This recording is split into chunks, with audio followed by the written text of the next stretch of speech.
Hello, everyone. This is another Black Conservative. I'm Ryan Bolin. Thank you all for joining me once again. What I want to talk about in this video is something that just boggles my mind, man. It's just like, man, when are we going to get it? When are we going to learn that we're being manipulated, right? I just found out in an article of Breitbart News, and you guys can read the entire article in the description box below if you so desire. What I found out in this article is that there is a radical left-wing politician by the name of Brandon Johnson who has won the race for Chicago mayor. Laura Lightfoot, the mayor of Chicago, who has been criticized as being a horrible mayor. What's crazy about this is the fact that this particular politician by the name of, once again, Brandon Johnson, has won the race for Chicago mayor. Now, this guy is a radical leftist, progressive leftist who believes in defunding the police. Yeah, you heard that right? I'm going to get into that in a little bit, but here's the deal. The article goes on to talk about how that the individual that he was running against, it didn't say if he was a Republican or a Democrat or moderate, but it does goes on to say that Mr. Brandon Johnson stated these words about him, and I'm paraphrasing Mr. Johnson's words, that the other candidate, can't recall his name, but the other guy that he was running against was a racist. Was a racist and a Republican. Perfect language to capture the minds of gullible black people and gullible white people at all, but mostly blacks. Because all you have to say is this person is a Republican or this person is racist, and unfortunately, a significant number of black people will fall for it. Now, let me ask you this question. Does the city of Chicago, let's look at this now. Let's look at this.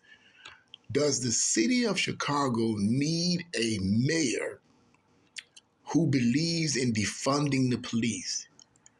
I don't know how many articles and videos, I don't know how many videos in the past of the violence, the escalating murder rate in the city of Chicago. And Laura Lightfoot just not addressing it at all. Now, why would anybody in this city vote for a man that wants to defund the police? Read the article, it'll tell you that. His desire is to redirect the finances of the police department in Chicago and redirect it towards things that are what he considers to be more helpful in the community. That's a progressive for you. And the article goes on to say how that it was very close. As he was running against his opponent, it was very close. But like I think it said about 8 p.m. that evening, he began to all of a sudden get boosted above his opponent. Gee, I wonder how that happened. What did he do? Convince a mass of black people and people in general in the city of Chicago to vote for him? Now, when I read that, I said, why in the world would someone replace one bad mayor with another potential bad mayor in a city that's overrun with violence?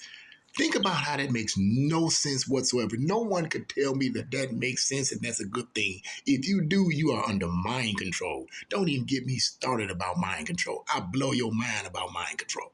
You gone. You're out of it. But I asked it, how could someone replace one bad mayor, Laura Lightfoot, with another potential bad mayor? Because I don't think this is going to look good. Then it says he's a radical left progressive. So you know what that means. And I thought, when I asked myself that fundamental question, I thought about something that Thomas Sowell said in a book that he wrote back in 2010 called Dismantling America. And he said something about the Democrats and Republicans, and he said something that really caught my attention because it really answered the question as to why people fall for the rhetoric.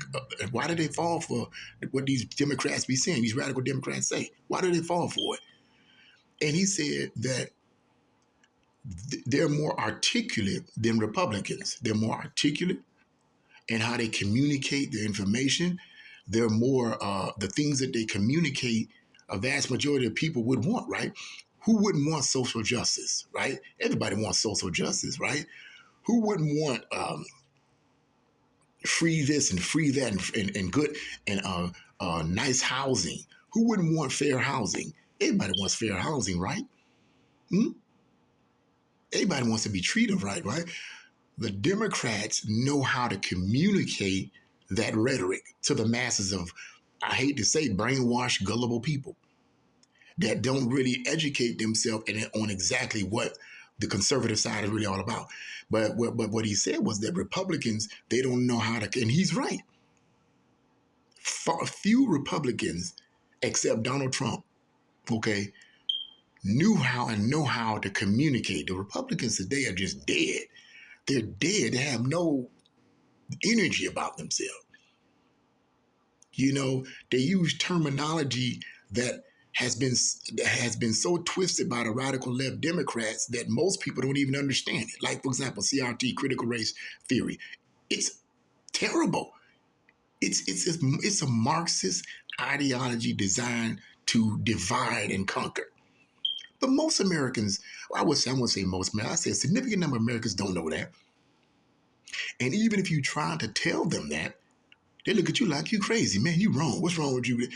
Because they've been so manipulated psychologically by the mainstream media reporters and journalists and by the far leftist radical politicians and by the far leftist radical Marxist professors and teachers, they don't know what to believe.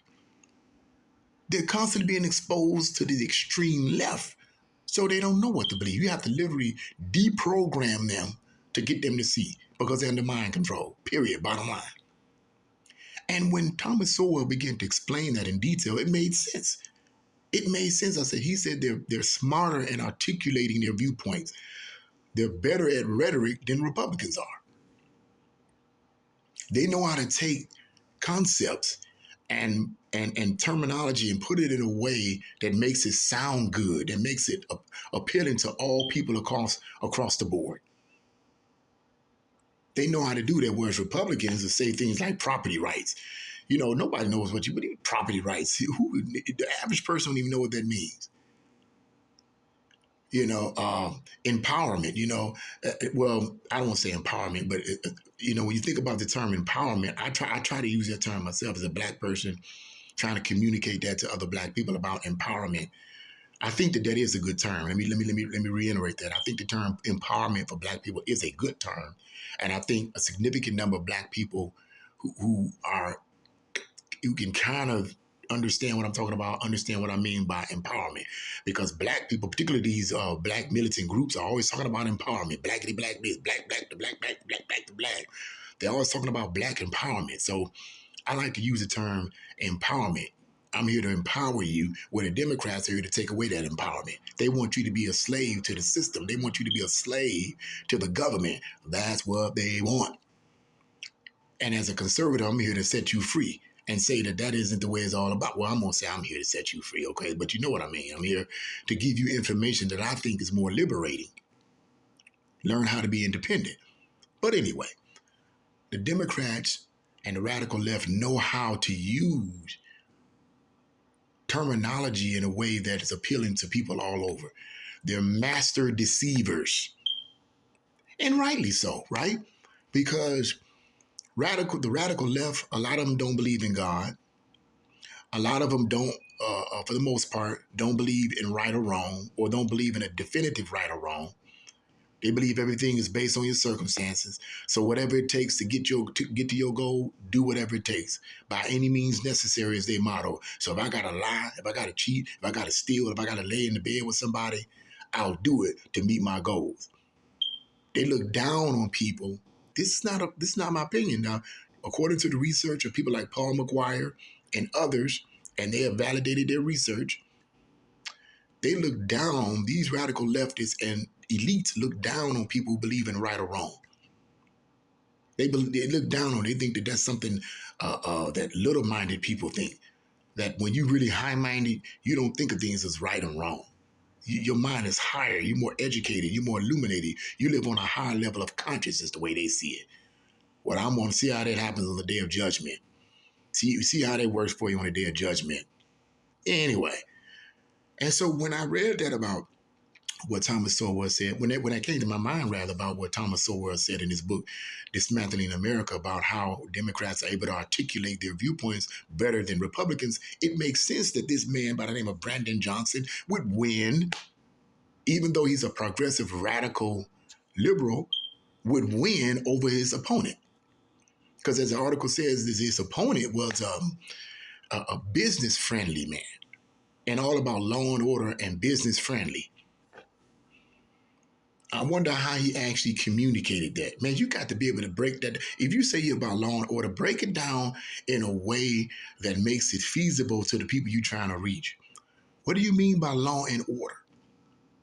Because one statistical finding stated, I cannot remember where, stated that most black, I think it was like 80% of blacks actually wanted police officers, more police officers in the street than not.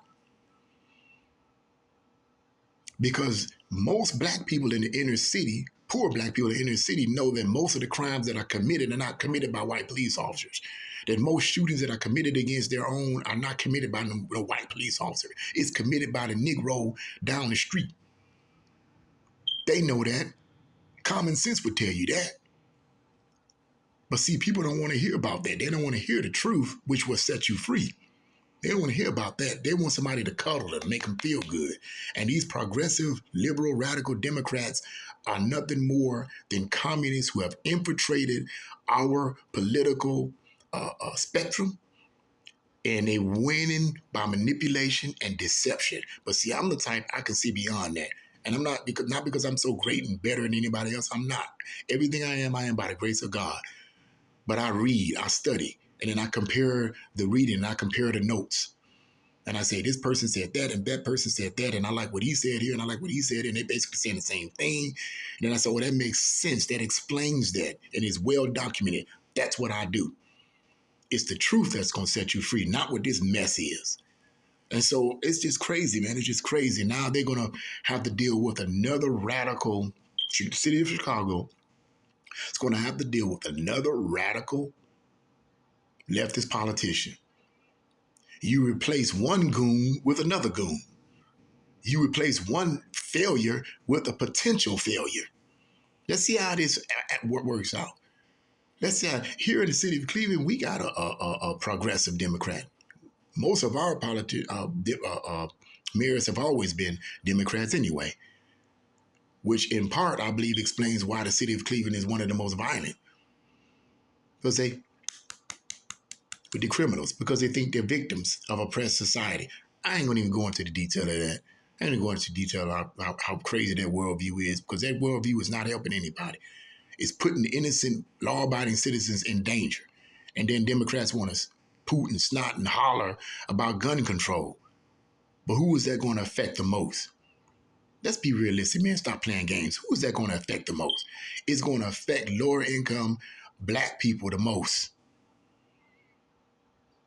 Man, quit playing games. It's going to affect law-abiding citizens the most. Let me rephrase that and put some more in. It's going to affect law-abiding citizens the most, but I say black people the most because in the inner city, black neighborhoods, they're the ones that have the highest rates of homicide and crime among all the other ethnic groups. That's a fact. That's not my opinion. I know people don't like to hear that, but it's a fact. You can't run away from the truth. You can't hide it. You can't cover it up. It is what it is. And if we address it and expose it for what it is, then we can try to fix it. You can't fix something by putting you can't spray perfume on doo-doo. You can't spray perfume on doo-doo. You can it may make it smell good a little bit, a few seconds, but after a while, the stink gonna rise up and overshadow that perfume smell. It's the same principle. You cannot cover up the high level of crime in inner city black ghettos. You can't. The stink will rise up all the time. And it's high time blacks start to see the light, because if not, they're going to destroy themselves. I say they because I'm not a part of that. Not because I'm greater or better than anybody. It's just that I'm not a part of that. I educate myself. And I know people don't like that, but it is what it is. And I try to share what I've learned with other people, because I don't try to be selfish. To God be the glory. Everything I am by the grace of God. To God be the glory. I try to share it. If they want to learn it, they'll learn it. They don't want to learn it, ain't nothing I can do. But that's just what I was thinking. What do you guys think? Leave your comments in the comment section below. Like, share, and subscribe to my channel. God bless you all. See you again.